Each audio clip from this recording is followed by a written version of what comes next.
আর এই মুহূর্তে আবারও নজর রাখবো শামশেরগঞ্জে বাবা ছেলে খুনে যাবজ্জীবন ১৩ জনকে যাবজ্জীবন সাজা ঘোষণা। সোমবার ১৩ জনকে দোষী সাব্যস্ত করেছিল আদালত। আরো বিস্তারিত জানাতে পারবে আবির রয়েছে আমার সঙ্গে, আবিরের কাছ থেকে আপডেট নেব। তবে তার আগে আরো একবার জানাই, শামশেরগঞ্জে বাবা ছেলে খুনে যাবজ্জীবন সাজা ঘোষণা।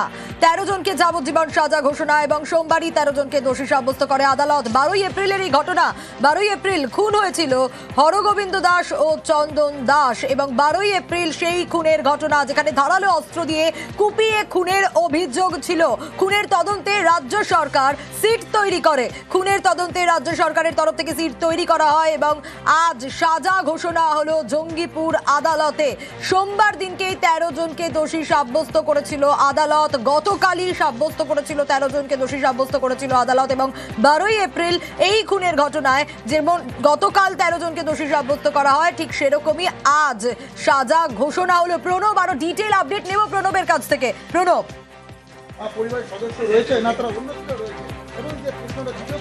দেখো, জাফরাবাদে যে বাবা এবং ছেলেকে খুনের ঘটনা ঘটেছিল গত ১২ই এপ্রিল, সেই ঘটনায় আজকে ১৩ জনকে যাবজ্জীবন কারাদণ্ড দেয় জঙ্গিপুর মহকুমা আদালতের বিচারক অমিতাভ মুখোপাধ্যায়। কিন্তু এই যে জাফরাবাদ গত ১২ই এপ্রিল যে ওয়াকআপ আন্দোলনের প্রতিবাদে অগ্নিগর্ভ পরিস্থিতি হয়ে উঠেছিল মুর্শিদাবাদ, বিশেষ করে হচ্ছে শামশেরগঞ্জের এই জাফরাবাদে এই একাধিক বাড়ি তোমার লুট থেকে, অগ্নিসংযোগ থেকে, তারপর বাবা তোমার হরগোবিন্দ দাস এবং ছেলে তোমার হচ্ছে চন্দন দাস তাদেরকে বাড়ি থেকে টেনে নিয়ে এসে নৃশংসভাবে খুন করেছিল এবং সেই খুনের ঘটনায় রাজ্য তোলপাড় হয়ে গিয়েছিল। তারপরে কিন্তু রাজ্য সরকারের পক্ষ থেকে সিট গঠন করা হয় এবং ডিআইজি পর্যায়ে তোমার আধিকারিকরা সেই তদন্তভার গ্রহণ করেন এবং সিটের পক্ষ থেকে তারপর ১৩ জনকে ভিন রাজ্যে তারা অভিযুক্তরা পালিয়ে যায়। সেই ভিন রাজ্য থেকে ১৩ জন অভিযুক্তকে ধরে নিয়ে এসে তারপরেই কিন্তু তাদের শুনানি পর্ব চলে এবং ৫৫ দিনের মাথায় সেই চার্জশিট দেয় পুলিশ এবং দ্রুত শুনানি পর্ব চলে এবং মাত্র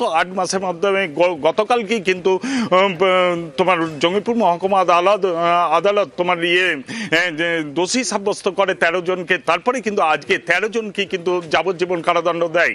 কিন্তু যে এই জাফরাবাদের এলাকার মানুষজন কিন্তু এখনো পর্যন্ত আতঙ্কে রয়েছে এবং হাইকোর্টের নির্দেশে ৪ কোম্পানি তোমার কেন্দ্রীয় বাহিনী রয়েছে, এলাকায় টহলদারি চলছে।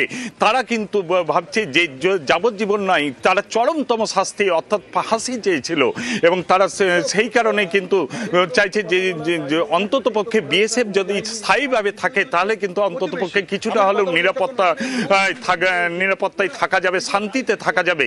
যদিও রাজ্য পুলিশের পক্ষ থেকেও এই তোমার জাফরাবাদ গ্রামের মধ্যে পুলিশ ক্যাম্প রয়েছে, বিএসএফ এর টহলদারি চলছে, কিন্তু বিএসএফ এর টহলদারি শুধু নয়, তাদেরকে স্থায়ীভাবে যাতে থাকে তার ব্যবস্থা চাইছেন এবং তারা চেয়েছিলেন ১৩ জনের অন্তত পক্ষে ফাঁসিকে, কয়েকজনের তারা চেয়েছিলেন যে ফাঁসি হলে অন্তত পক্ষে একটা সমাজের কাছে মেসেজ যেত, তারা হয়তো ভয় ভীতি পেত, কিন্তু তা নয়। কিন্তু যাবজ্জীবন হওয়াতে তারা কিছুটা হলেও কিন্তু ভেঙে পড়েছেন এবং তারা চাইছেন যে তারা উচ্চতর আদালতে কিন্তু তারা আবেদন করবেন পরিবারের পক্ষ থেকে এবং এই